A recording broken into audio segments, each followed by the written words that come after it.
We're approaching another season and you all know what time it is. It's time for another one of my pre-season videos. Get ready because we're going to have a pretty wild season, one that's nowhere near lacking in both new shows of different genres and sequels to popular titles. I don't want you to have to look far, especially since we're still in the middle of just as amazing season, but you can't help but be excited for what's to come, right? So without further ado, let me present my top 10 picks for the most anticipated titles this summer 2021. But before we do anything else, I'd like to encourage you to hit that like and subscribe button. Are you ready to see what the anime industry has for you? Let's dive in and find out. We start off with Spirit Chronicles. 高校で再会したみーちゃんはそれっきり二度と学校に来なかった。 What happens after death? If you're in anime, you get reincarnated into another world, of course. But have you considered what happens to your memories? Take it further and think of what happens when it's only your memories that get reincarnated, and those memories of the past are intersecting with those of another person in the other world. Now that's a mouthful now, isn't it? But that's the basic premise of the upcoming harem isekai Spirit Chronicles. That, I feel, is a rather novel premise in the sea of isekai, and I feel it just highlights how the genre has maintained traction for so long. There are many ways to go about a reincarnation story, and with even the slightest twist and change in circumstances, you can come up with a story that feels fresh. I've yet to read the source material, and I'm pretty sure that some parts of the series do rehash some common standards and tropes of the harem isekai genre, but it still comes off as unique in its own execution. This is one of the shows that I'll be looking forward to. I'm so excited to hear Kirito's Japanese voice actor in yet another fantasy harem. Ninth on the list is The Honor Student at Magic High School. Now this I didn't expect. When Irregular at Magic High School unexpectedly got its new season a year ago, I expected it to be a short one and a done deal with just a core to help promote the sequel novels. Turns out that just like the Doaru series, we have here an extended revival with the most notable spin-off, Honor Student, getting greenlit for an anime. This time we move away from Godsuya and we see the story through Miyuki's perspective. It surely provides a different experience as compared to Irregular at Magic High School, and we get to see more of the side characters and their lovable interactions. For those who are fans of Miyuki's two best friends, you'll also get to see them a lot here. I do have to note the drastic art style change. It kind of caught me off guard, but I think it's just fitting considering the more easygoing nature of the series compared to the mainline one. The ride isn't over for fans of the franchise, and this is looking to be a fun, light-hearted take on the same universe. Next in line is How a Realist Hero Rebuilt the Kingdom. そんな国で今 俺は王様をしている。 This is a series that I've been hearing about for quite a while, so I'm not exactly shocked that this one got an anime. It's one of the more talked about isekai series that has to deal with the titular kingdom building. Our protagonist of this tale is a student who finds himself in yet another world. However, instead of being the great hero that people expected him to be, Kazuya Soma decides to go the more practical route. Instead of slaying demon lords and the like, he seeks to rebuild the struggling economy of the kingdom he finds himself in. Being abruptly planted to the throne is probably not the easiest position to navigate, but our hero looks to put his knowledge of realism and Machiavellianism in order to take the country to glorious new heights. How a Realist Hero Rebuilt the Kingdom has a title that's quite self-explanatory. In lieu of the usual fighting and adventuring, we have a hero who seeks to become a hero through political reform. It's a series that prides itself on the political aspects, the world building, and a sprinkling of harem and comedy aspects. We'll see how that translates onto the screen this summer. そうかもな。 Moving on, we have Peach Boy Riverside. 気をつけてな。行ってきます。 Tell me if you've heard of this premise before. Bright, cheerful princess wants to go on an adventure before finding her life turned upside down by demons. However, they were dispatched by a lone traveler, a mysterious enigma who possesses an equivalent of the artifact of power. With this major life-changing event, Princess decides to set off on an adventure of her own. The premise for Peach Boy Riverside may seem plain, but I think that what gives this show a unique dynamic is how the characters act. The teaser art alone should be a tip. Everyone in this show is rather axe crazy, to put it lightly. Yanderis are Rus, as they say. It certainly seems to be one of the crazier and more over-the-top shows that you can indulge yourself in this season. If the premise interests you, you don't have to wait too long. It's also a series from the creator of Dragon Maid, which we'll also be seeing this season. So if you're a fan of the creator's works, putting this show on your to-watch list should be an easy decision.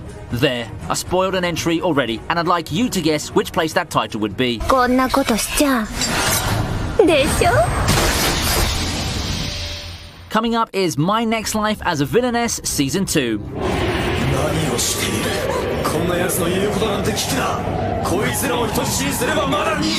Fans didn't have to wait too long for the sequel to My Next Life as a Villainess. It's only been a year, but we'll finally get the continuation to Katarina's hilarious quest to avoid all bad ends. It was a show that helped propel the villainess genre into the mainstream, and I feel there's no better candidate to do so. Hamefura, as the show is commonly called, has great character growth and story progression. The comedy also works, and I say that it never goes stale or bland, even if you are someone who's grown jaded with anime-style comedy. I felt that My Life as a Villainess was quite entertaining on its own. The dynamics between characters were entertaining, and I like how it had a harem of developed characters that featured both sexes. I truly enjoyed what it brings to the table, and it was a breath of fresh air when put beside a lot of the isekai titles that we've seen in recent years. This one deserved its second season, and I'm eagerly awaiting it.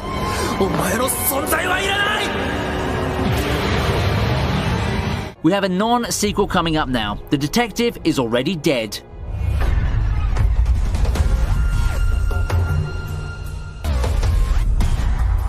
Kimizuka Kimihiko seems to be your by-the-book anime protagonist. From getting caught up in crime scenes to having disaster follow him everywhere, it just seems that he'd eventually find himself a detective assistant to a mysterious girl named Siesta. The two would have adventures until Siesta's untimely death. Having resigned himself to an ordinary life, Kimizuka finds the wheels of his life turning once more.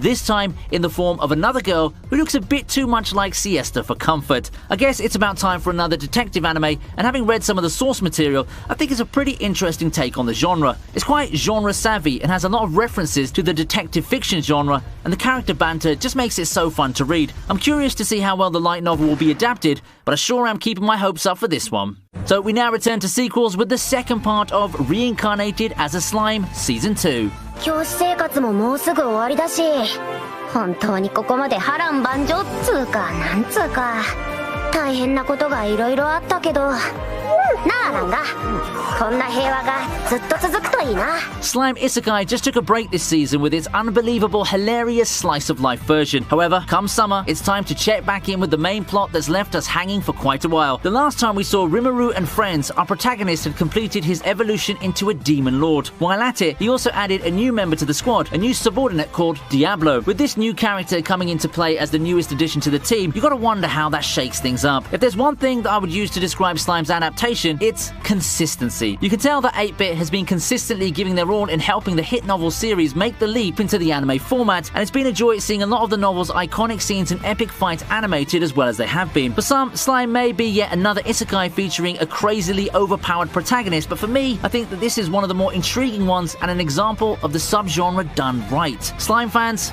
the wait is no more. This season, Rimuru will make waves around the community once more. For the first entry in our top 3, we have the case study of Vanitas. The Book of Vanitas has received its fair share of fanfare as a manga that mixes a bit of historical settings with supernatural vampire action. Given that it's by the same creator of Pandora Hearts, we can really see some similar vibes shared between the two works. It follows Vanitas, a legendary vampire so powerful and hated by his own kind. Alone, he created the Book of Vanitas, a grimoire that would one day allow him to exact revenge against the world's vampires. The legendary grimoires attracted widespread interest, and our protagonist Noe is one of those looking to find the cursed treasure. However, a sudden vampire attack en route to Paris allows him to encounter the famed Vanitas himself. However, in contrast to his reputation, Vanitas is actually just an ordinary human who specializes in vampires. Perhaps there's more to this mysterious man and the grimoire he possesses, one that seems suspiciously like the Book of Vanitas of legend. Weaving together an air of mystery and gripping narrative, this should be one of the hits this season.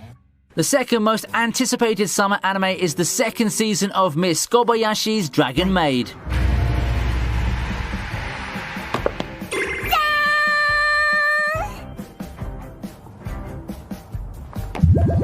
It seems not so long ago when I was finding myself bopping to the catchy opening tune of Miss Kobayashi's Dragon Maid, laughing at the show's comedy, and generally having fun with its offering from KyoAni. Oh, and the social media reception to the characters is something we can laugh at too. Dragon Maid in its first season may seem like a silly comedy at first glance, but it also unironically gave us some insights to what life in Japan could be like under the guise of the crazy premise of dragons and maid, as well as the over-the-top comedy, of course. It's a show that knows what it is and doesn't compromise anything in order to pretend to be something something it's not. As such, you won't be seeing big dramatic twists or some forced tearjerkers. Instead, the show focused on the light comedic aspects and did an excellent job at it. It's all fun, light-hearted and relaxing. For a show like this, it's the perfect combination to help you unwind after a stressful day at work, much like the main character. I fully expect that pace to stay this season, and it's a good thing. With some new characters coming, I'm really excited to see what they bring to the table. I'm very looking forward to seeing Toru and the gang again, and I know some fans from 2017 are going to be feeling the same way. Finishing off our list is the much-awaited return of Mushoku Tensei.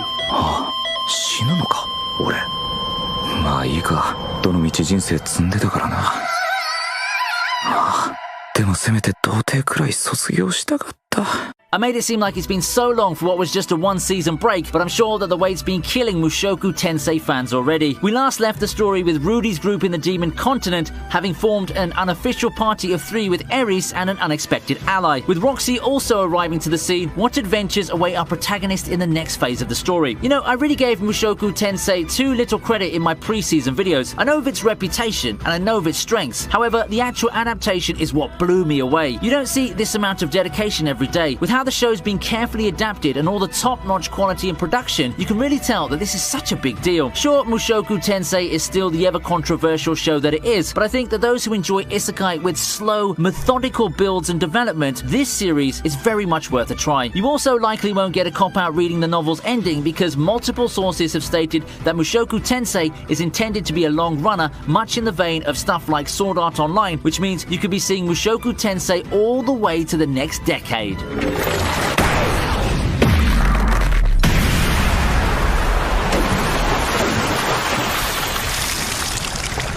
So, which anime are you most excited for? Write down in the comments section down below. If you enjoyed the video, make sure to give it a like, a thumbs up, and a share. For those who prefer to directly contribute to the channel, memberships are available and they'll give you access to some member-locked videos. I'm currently looking to find new and innovative ways to spice up membership rewards, so why not be the first in line when something happens? My Patreon's also open and you're free to contribute to the cause, which will allow me to make even better videos when the time is right. That's it for now. Hope you had a good time watching the video and picking up shows that interest you for the season.